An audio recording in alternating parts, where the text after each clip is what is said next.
વિદ્યાર્થી મિત્રો, આજે આપણે unit 4 I love my family એમાં લિસનિંગ વિશે શીખવાનું છે, સમજવાનું છે. નમસ્કાર, ઈ જ્ઞાન ફેસિલિટેટર ચેનલમાં આપનું હાર્દિક સ્વાગત છે. સૌપ્રથમ વિદ્યાર્થી મિત્રો, આપણે ફેમિલીઝ યાની કે પરિવારો એ સિંગ એન્ડ એન્જોય, સિંગ ગાઓ અને આનંદ માણો. એક બાય એક વાક્ય આપણે લઈશું અને આપણે સમજશું. Families are people who care about you. પરિવારો એવા લોકો છે જે તમારી કાળજી રાખે છે. ફેમિલીઝ એટલે પરિવારો. વિદ્યાર્થી મિત્રો, આ ફેમિલીઝ એ બહુવચન છે. FAMILY.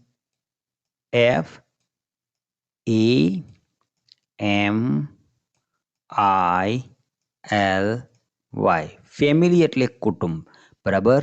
એક કરતાં વધી જાય ત્યારે એને ફેમિલીઝ બહુવચન કહેવામાં આવે છે, એટલે કે પરિવારો, કુટુંબો. માય ફેમિલી, અહીંયા જો માય ફેમિલી, મારું કુટુંબ, બરોબર, એક વચન. Is special, your family is too. મારું કુટુંબ ખાસ છે, તમારું કુટુંબ પણ છે.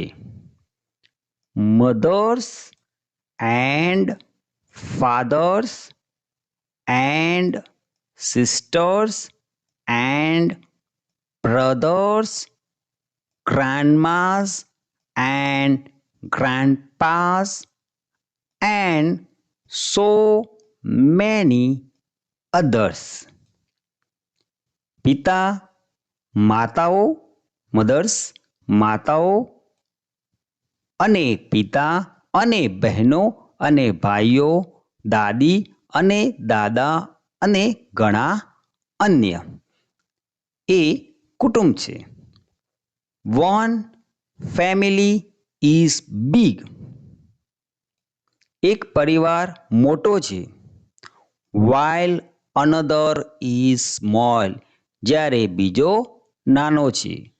Some families have many children and some have one. એક પરિવાર મોટો છે જ્યારે બીજો નાનો છે. એન્ડ સમ ફેમિલીઝ એટલે કે કેટલાકને ઘણા બાળકો છે. એન્ડ સમ હેવ વન અને કેટલાકને એક બાળક છે. When we were together or far apart, the people I love fill the map of my heart. When we were together, આપણે સાથે હોઈએ છીએ. or far, દૂર. far apart, ખૂબ દૂર. the people I love, હું જેને પ્રેમ કરું છું તે લોકો, પીપલ એ લોકો, fill the map of my heart, મારા હૃદયના નકશાને ભરી દે છે. તો વિદ્યાર્થી મિત્રો, અહીંયા આપણને ફેમિલીઝ વિશે બતાવ્યું છે કે કુટુંબ આપણા માટે કેટલું ઉપયોગી છે, કેટલું જરૂરી છે, તે નાના એવા ગીતમાં આપણને સમજાયું છે. આન્સર ધ ક્વેશ્ચન્સ, પ્રશ્નોના જવાબ આપો. પ્રશ્ન નંબર 1 છે, question number 1, is your family special for you? પ્રશ્ન વિદ્યાર્થી મિત્ર સમજજો કે ઇઝ યોર ફેમિલી, તમારું કુટુંબ, સ્પેશિયલ ફોર યુ, શું તમારા માટે ખાસ છે? તો બધા માટે ખાસ જ હોય. તો આપણે વિદ્યાર્થી મિત્રોનો જવાબ આપવો હોય ત્યારે યસથી જવાબ આપવાનો. યસ, અને જે યોર છે ને વિદ્યાર્થી મિત્રો, એની જગ્યાએ આપણે માય કરી દેવાનું. My family is special for me. અહીંયા યુની જગ્યાએ મી કરી દેવાનું. ઓકે, આ રીતે આન્સર આપવાનો. Number 2, do you love your family? શું તમે તમારા કુટુંબને ચાહો છો?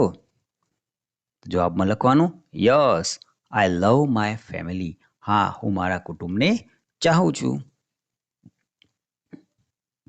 Number 3, for how many days can you live without your family? હવે અહીંયા વિદ્યાર્થી મિત્રો કે તમે તમારા કુટુંબ વગર કેટલા દિવસ રહી શકો છો? બરાબર, તો અહીંયા આપણે લખવાનું છે આ રીતના, I never live without my family.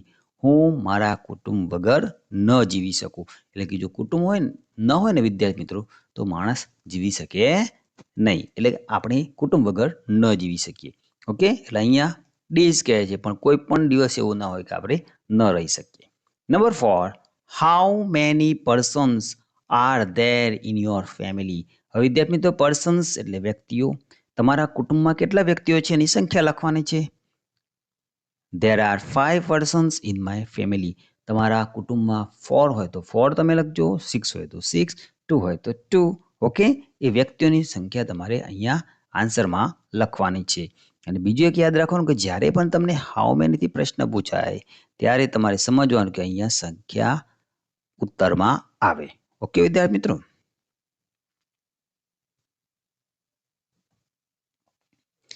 ત્યારબાદ આપણને આપી છે એક સૂચના આપી છે, લિસન ટુ ધ સ્ટોરી. વાર્તાને સાંભળો. The old farmer and his sons. ઘરડો ખેડૂત અને તેના પુત્રો. વિદ્યાર્થી મિત્રો, ધ્યાનપૂર્વક વાર્તાને સાંભળો. હું જે પોઈન્ટ કરતો જાઉં, ઇંગ્લિશ બોલતો જાઉં, એ પણ તમે ધ્યાનથી સાંભળજો. An old farmer had 4 sons. એક ઘરડા ખેડૂતને 4 દીકરાઓ હતા. The sons always kept quarreling. જે સન્સ છે એના પુત્રો એ હંમેશા શું કરતા હતા? ઝઘડો કરતા હતા. શું કરતા હતા? ઝઘડો. He was not happy with them. તે તેમની સાથે ખુશ ન હતો.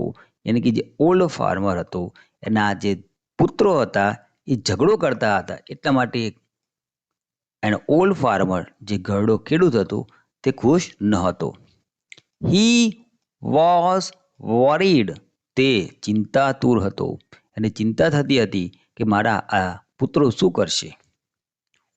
One day the farmer called his sons. One day, એક દિવસ ખેડૂતે his sons તેના પુત્રોને called બોલાવ્યા. એટલે એક દિવસ ખેડૂતે તેના પુત્રોને બોલાવ્યા. He gave them a bundle of sticks. તેને તેમને એક લાકડીનો ભારો આપ્યો. વિદ્યાર્થી મિત્રો, બંડલ ઓફ સ્ટીક એટલે લાકડીનો ભારો. અહીંયા તમે ચિત્રમાં જોઈ શકો છો. ઓકે, એ એમને આપ્યો એમના દીકરાઓને. He asked them to break it. તેને એટલે કે ખેડૂતે તેઓને એના 4 દીકરાઓને કહ્યું to break it. To break it એટલે કે તેને તોડો.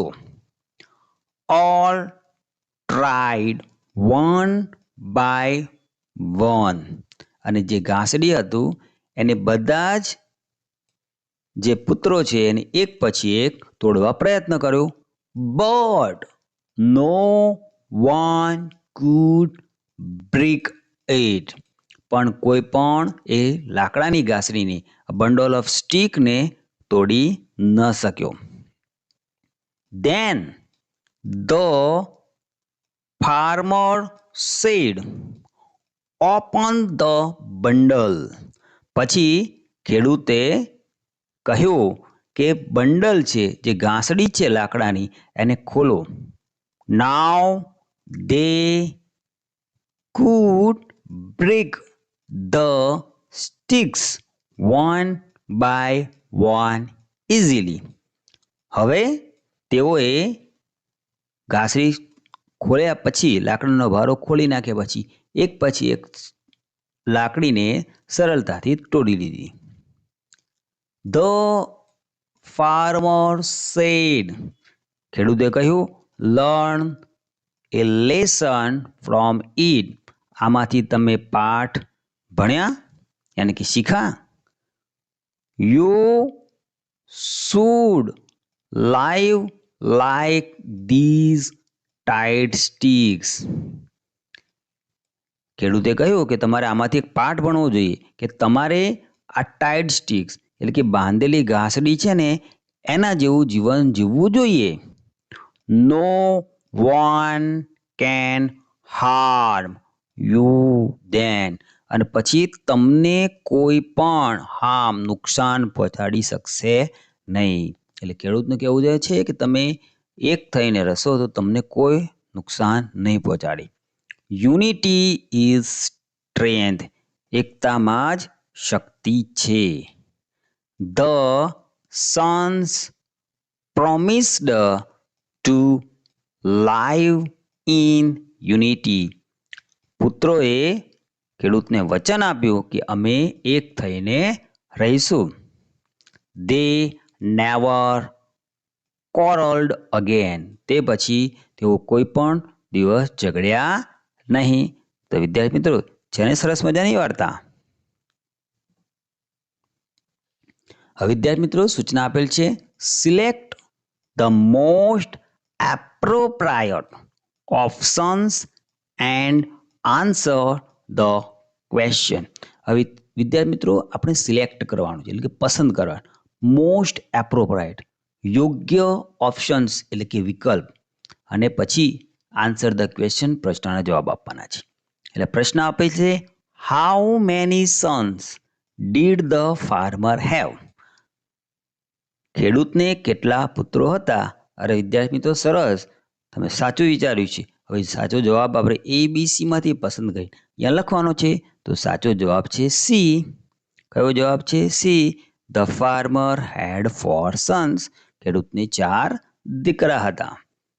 Question number 2, what was the bad thing, એમનામાં જે ખરાબ વસ્તુ હતી એ કઈ હતી? તો સાચો જવાબ છે એ. ધ સન્સ ઓલવેઝ કેપ્ટ ક્વોરલિંગ, તેઓ હંમેશા ઝઘડો કરતા હતા. ઓકે વિદ્યાર્થી મિત્રો.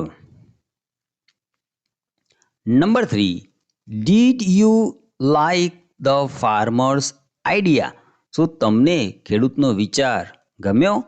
તો આપણે વિદ્યાર્થી મિત્રો એમાં શું લખવાનું? A. Yes I like the farmer's idea, હા મને ખેડૂતનો વિચાર ગમ્યો, જે રીતે એને એના દીકરાઓને પાઠ ભણાવ્યો. Number 4, the sons promised that they would live in, એના પુત્રોએ એને વચન આપ્યું કે તેઓ કઈ રીતના રહેશે? યુનિટી. સાચો જવાબ આવશે યુનિટી, કે એઓ એક થઈને રહેશે એવું પુત્રોએ ખેડૂતને વચન આપ્યું. 5, what did the farmer give his sons, ખેડૂતે તેના દીકરાઓને શું આપ્યું હતું? તો એ 3 ચિત્રમાંથી સાચો જવાબ છે લાકડાનો ભારો આપ્યો હતો. સાચો જવાબ છે બી. તો આપણે અહીંયા લખવાનું છે બી. ઓકે વિદ્યાર્થી મિત્રો, આ રીતે આપણે આન્સર લખવાના હતા. ત્યારબાદ છે આન્સર ધ ક્વેશ્ચન્સ, પ્રશ્નોના જવાબ આપો. નંબર 1, વિદ્યાર્થી મિત્રો તમે અહીંયા સૂચના ખાસ સમજજો. ક્લાસિફાય વર્ગીકરણ કરવું. ઇન શામાં વર્ગીકરણ કરવાનું છે? કે ગુડ થિંગ્સ સારી વસ્તુઓ, એન્ડ બેડ થિંગ્સ ખરાબ વસ્તુઓ, એનું વર્ગીકરણ કરવાનું. આપણે અહીંયા ટેબલ આપ્યું છે. પહેલા આપ્યું છે ગુડ થિંગ્સ અને બીજું આપ્યું છે બેડ થિંગ્સ. તો અહીંયા આપ્યું છે ક્વોરલિંગ એટલે કે ઝઘડો કરો. તો એ કેવી થિંગ કહેવાય? એ વસ્તુ સારું કહેવાય? ખરાબ કહેવાય? એટલે બેડ થિંગ. તો આપણે એ બેડ થિંગમાં લખવાનું. પછી હાર્મ, કોઈને નુકસાન પહોંચાડવું, એ પણ ખરાબ વસ્તુ કહેવાય. તો એ બેડ થિંગમાં આવશે. એ પછી છે સ્ટ્રેન્થ એટલે કે શક્તિ, એ સારી બાબત છે તો ગુડ થિંગ્સમાં. પીસ એ કેવી છે? શાંતિ, એ પણ ગુડ થિંગ છે. બરાબર. તો આ રીતે આપણે વિદ્યાર્થી મિત્રો લખવાનું છે ગુડ થિંગ્સ સ્ટ્રેન્થ અને પીસ. બેડ થિંગ્સ આવશે ક્વોરલિંગ અને હાર્મ. ઓકે વિદ્યાર્થી મિત્રો. Number 2, find opposite words. હવે આપણે ઓપોઝિટ એટલે કે વિરુદ્ધાર્થી શબ્દ. યંગ યુવાન તો ઓલ્ડ, ગરડો, સેડ દુઃખી તો હેપી. ઓકે વિદ્યાર્થી મિત્રો, આ રીતે આન્સર લખવાના. વિદ્યાર્થી મિત્રો, અહીંયા જે લિસન્સમાં જે સ્પેલિંગ આવતા હતા એ સ્પેલિંગ તમે સ્ક્રીન ઉપર જોઈ શકો છો. એ સ્પેલિંગ તમે તમારા નોટબુકની અંદર નોટ કરી લો, નોંધી લો અને ચોક્કસ એને પ્રિપેર કરશો. એકવાર મારી સાથે બોલશો.